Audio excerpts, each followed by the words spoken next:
Hey guys, thanks for joining me. Today I got Skippy over here and we're just messing around with bows. It's been a while since we shot together, and you know, like friends do, especially guys who love archery, it's, hey, look what I got. Check this out. What do you got? You know, and so I just love shooting with this dude, except you don't know what to do with his hands. Like this. I don't know what to... But you know, I've learned a lot from the man, and you know, we like to talk about our levers, of course, but one of the biggest challenges if you're a lever shooter is to quiet it down. So what are a handful of things that we can do to make your bow as quiet as possible when we're talking about a lever? Simple things. Little felt between the limb and the string. Yep. Any kind of silencer. I like the cat whiskers. Some people use the monkey tails. Yep. Anything works. This bow has the, these are called tuners. I like them because they don't actually stick to the bow. You can remove them. It's kind of a wraparound limb saver. Right. These work as well, but again, the adhesive. Those kind of work on everything. Probably even on traditional equipment too. Right. They're made for a crossbow actually. So that's where I got them. Okay. But yeah, and then brace height. A lot of times, if you run at the short end of the brace height, it'll be a little bit louder than at the higher end. So you can, just like a recurve, you mess with the brace height a little bit, and it'll change a little bit. So, but that's about it. And then a heavy arrow. You guys can always, you know, look up your old manual and see what the recommended brace height is on it, or you can just kind of twist your string a little bit and open up your hinge gap. And that'll increase your brace height. You want the hinge gap open, and then you want this cable not to be bent backwards over the cam. It needs to be directly in line with the cam, or even a little bit off of it. Yeah. And when it's proper brace height and everything is the same, that's where it'll sit. That's your yoke cable, right? Right, yoke cable. Okay. So, and that one's kind of hard to do, actually. Right, well... You know, unless you start messing with cabling. Right, but your brace height will adjust that. So. Yeah. You twist the string up a little bit, it'll pull that cable up off the cam. And then the number one thing, Arrow weight. Arrow weight. I like 10 pounds, 10 grains per pound. Ideally, I've shot as light as 8, and I've shot as heavy as what's the other one, 842. So whatever that is, about 12. They're all about the same, but I like a good heavy arrow. It flings it very well. Another thing that we've been talking about, and I tend to forget this, but as you guys know, I'm shooting at Matthews Triax this year, and I've been out shooting it quite a bit. Well, I just happened to come across this Extreme, and so when it came in the mail, I got excited and I started shooting it, and I start putting all the little, you know, things on it to make it quieter, and I'm like, man, it's just so loud.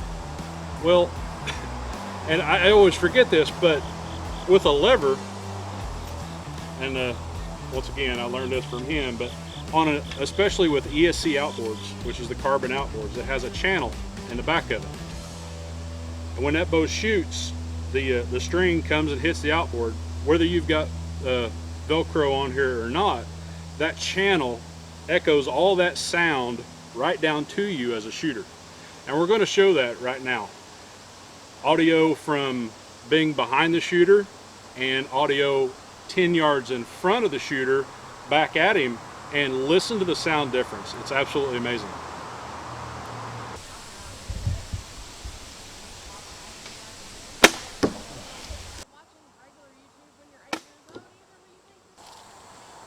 So one of the biggest aspects of not just lever bows, but pretty much all archery, and I think this has kind of gone by the wayside, everybody's kind of lost sight of this. We've all chased speed dramatically. Speed sells. Speed sells. It is sexy. It is. I mean, you know, not seriously. to judge yardage. Yeah. But we're both. It's good. We're both more or less vertically challenged. I'm 28.5, which is kind of below average. And go ahead, tell them your draw length. 26 inches. T-Rex. T-Rex. Right? I am 5'7". A lot of people don't know that I'm vertically challenged, but it's really hard in the, you know, archery world, because, well, what is it, you lose 10 feet per second for every inch. for every inch. Is that right? I believe so. Think so? Okay. Most bows that I buy that are made for speed are 314 at 27 inches, 60 pounds. Okay. With a IBO arrow or whatever. So. Right. And we're not going to go to the woods with an IBO arrow, are we? No. Okay.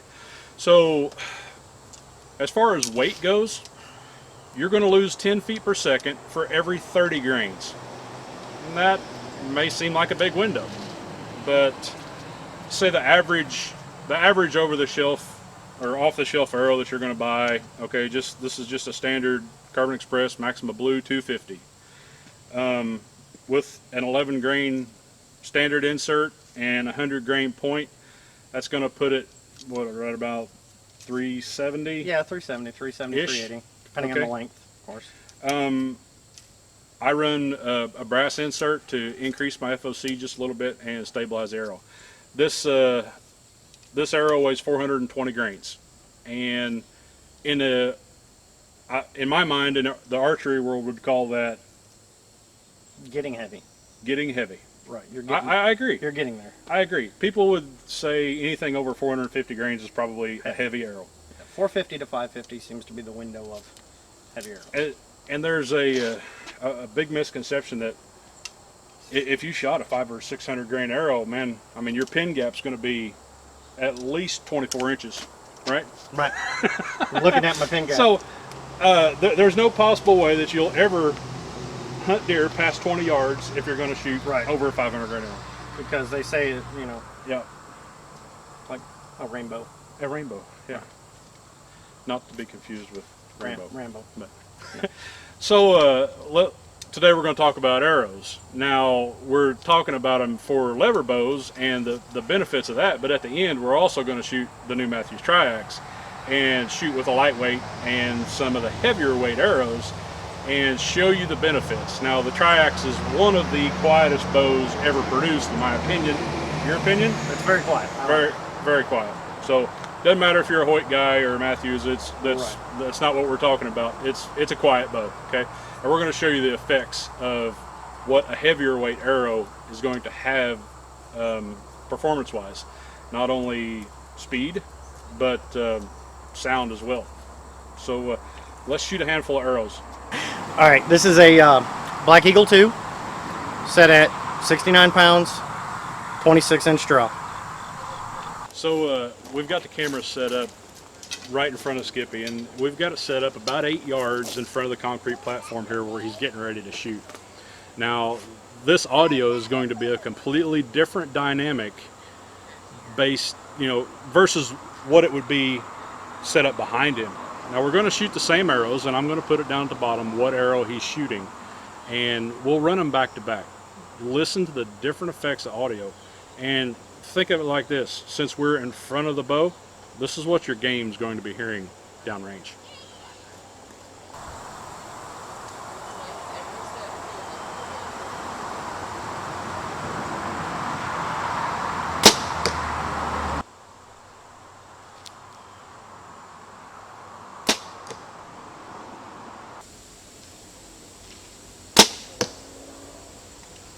Okay.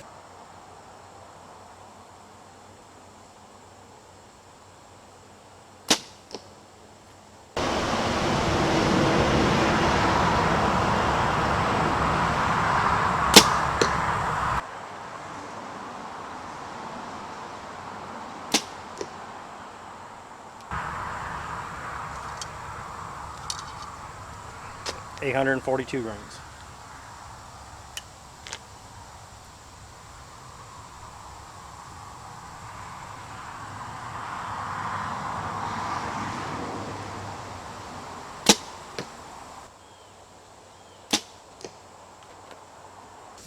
Okay, so as promised, we're going to shoot the Triax with all these different arrows. I'm just going to shoot 25 yards, and we're going to, see the different effects that a heavy arrow makes on any given bow. Okay, it doesn't matter. We're not going to have a Matthews Hoyt contest or nothing like that. This is a standard 400 grain arrow, and this will be our baseline.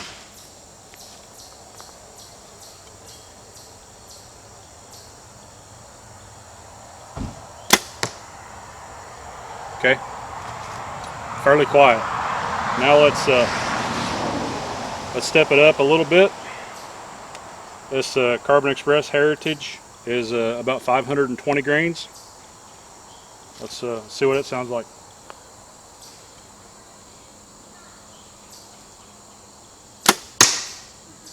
Well, okay, sounded good till it hit the top of the target.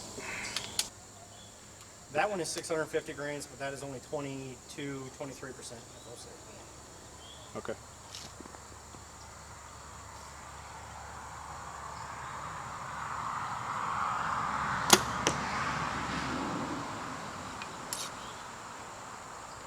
Now we're going to shoot the big boy. That's a big one. 842 grain, full metal jacket, dangerous game. 842 grains. All right. It'll probably fall right off the wrist, right? Probably won't even make it to the target.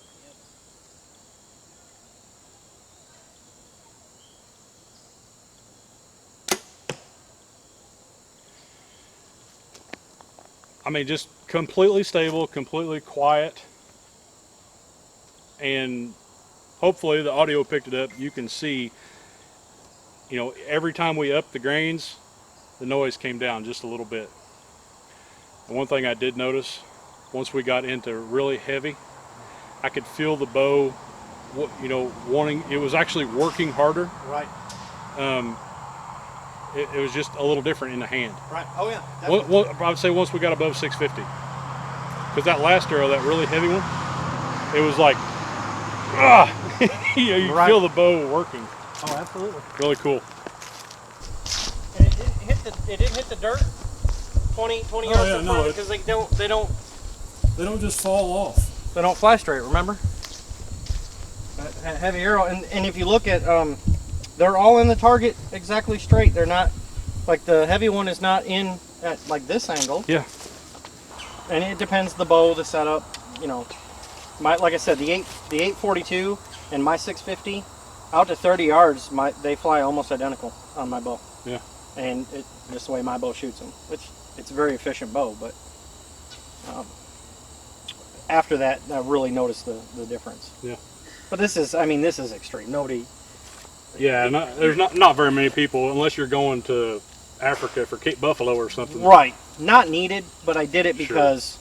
Because you can. Because I can. Because I got a set of these dangerous game arrows fairly cheap, and I thought, well, how heavy can I make it and still make it effective out of my bow at 65, 70 pounds and 26-inch draw? And 842 is the magic number. Yeah. So, Kind of crazy, actually. yeah, and they fly good. That's the best part. They fly good. So after shooting your arrows that are 60 grains heavier and quite a bit more FOC, I want to like add 60 more grains to the front of my arrow And quite a bit more FOC. and quite a bit more FOC. It's a whole different world. Yeah. These are probably almost perfect for your bow, just the way your bow's set up. Yeah. That one we could do, but you'd need a longer, like you said, because the outsert is, 2 inches. Right, yeah. And that's why you were so short. These are probably an inch shorter than what you would make them to start with. Just before you leave, take those orange ones and put them in the back room, in there. That won't happen. What? What? I swear.